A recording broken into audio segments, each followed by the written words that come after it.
DBD Exhaustion Perk tier list. How we're ranking these we're not ranking these exhaustion perks on the scale of all the perks in the game. Otherwise, these all would be S, A, or even at the worst B tier. We're ranking these based on how good they are in comparison to other exhaustion perks. Now you might ask, what is the purpose of exhaustion perks? I'll tell you, and it's very simple. It's to lengthen your chase to provide your teammates with more time to work on other objectives, whether that's pinheads, box generators, unhooks, escape doors, whatever it may be. It's simple as that. Because the most valuable resource in this game is time. And if you can provide more time with a perk, like an exhaustion perk, which are very strong perks, you're doing things right. So I say we take it alphabetically here, and we start with adrenaline, all right?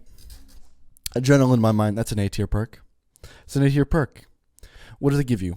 It gives you an extra life, and it gives you a burst. It gives you a burst to the next tile, which is really strong. That speed burst and that extra life are insanely massive. And another thing that's great about it and what makes it so unique in comparison to all other exhaustion perks, it's the fact that it even activates when you're exhausted. Let's say you just used Dead Hard. Let's say you just used Lithe, Overcome, you name it. You then get adrenaline. You get adrenaline. Now the only con here is it's a once per game use, so you don't get to use it again. And that's the tough part. This would be an easy S tier perk otherwise. That's what I'm thinking. But A is a really solid spot for adrenaline. Alphabetically takes us to balanced landing next. This is a C tier exhaustion perk in my eyes. The thing with balanced is the thing that drops it down to a C. I'll go over the pros in a second, but the major con is you need height for value.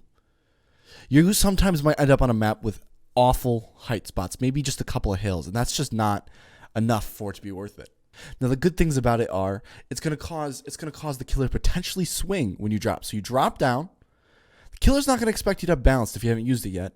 You're going to be bolted. He's going to be swinging on his way down, expecting to hit you for a free hit. Thing is, not only do you get that speed burst, but now he has to take the extra time to wipe his little blade off, wipe his pipe wrench off, wipe whatever the fuck he has off. All right, now we're going to the big one. This might be controversial. Dead Hard. What are we thinking? I'm thinking S. And in fact, I know S. S is the only option for Dead Hard.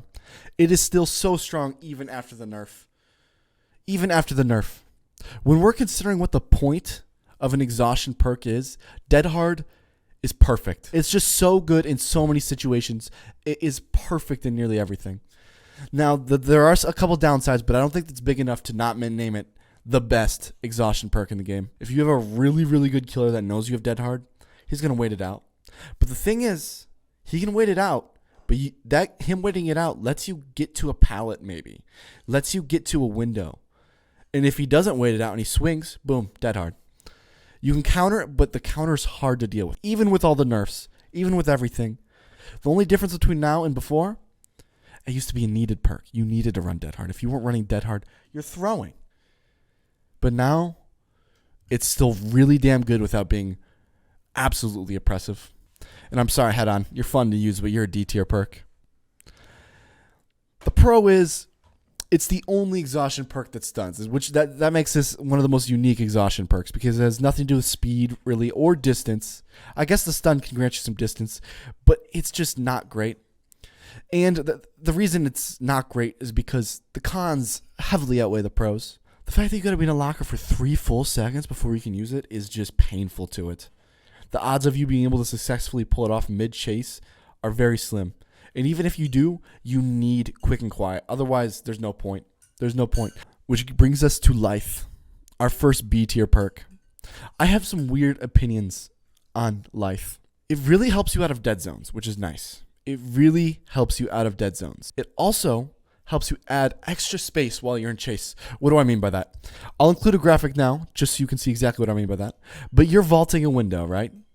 You're vaulting a window on a long wall. Not only do you get the speed burst from Lithe to get far the fuck away, but not only does the killer have to deal with the Lithe, but now they have to go all the way around that long wall. All the way around. That's where they got to go. And that's tricky. That's really tricky to do. That gives you so much extra space to get out of a dead zone. Now the cons are It's very map dependent. If you're on something like the game, you're fucked. It's just not going to be good for you. On palette heavy maps, this perk is really bad. Coming to match life on B tier is Overcome. Overcome's a tricky one. I think it's really good. What it does is it's essentially giving you a free next tile. It's really good for giving you a free next tile. Let's say this is a lot in the vein of Lithe, where if you're in a dead zone, taking a hit after running around a small loop for a while doesn't hurt you, because then you can get to your next tile fairly easily. You can get all the way across the map essentially before the killer has a chance to get back to you. Now the main problems is the perk isn't something you can necessarily control. It's not a button. It's not you vaulting to gain the exhaustion perk. It's just a thing happening to you. Another thing with Overcome is it's pretty well countered against a Huntress, where that distance might not mean nearly as much as an M1 killer. Next up on the list, Smash It. Solid perk, not a great perk. It belongs in C tier. It provides you the space and distance with when you stun the killer. In the long run of the game, it's really difficult to use because you need pallets up. At the end of the game, when all the pallets have been pretty much extinguished, it's good. You're not going to get much value out of it. And then as well as the fact that you need to physically stun the killer to be able to use it. And that's something that's completely out of your control. I mean, you can go for the stun, but what if the killer respects it? What if it's a nemesis who's not going to go for the pallet because he's just going to whip? Smash It is not extremely strong. It's okay, but in respect to a lot of the other exhaustion perks, it's just not great. Last perk here. Sprint Burst, A tier easily. This perk provides a lot of value that is sometimes gone under recognized, you know? It gives you, let's say you're in a weird situation where, boom, you notice Michael Myers about to grab your ass off a gen. You notice Ghostface looking at you. You're in a weird dead zone on one hook working on a generator. That extra burst is the difference between life and death. And another great thing about it is it requires 0 killer interaction, which the only other perk like that, the only other 2 perks like that are Lithe and Balanced Landing. Dead Hard, you need to be injured. Adrenaline, only half value when you're injured. Overcome, you need to be injured. Smash It, you got to stun a killer. Head On, got to stun a killer. It doesn't require any killer action, which means it has a lot of value in getting around to different resources on the map really quick. It really helps out when you need to go get an unhook really fast. Helps out when you need to get towards a certain generator fast, an escape gate fast. It's very powerful. Now, the biggest con of it, of course, is you can't always control when you have it unless you're walking around the map, which is not how you use it. If you're walking around the map while using Sprint Burst, you're not playing with Sprint Burst well.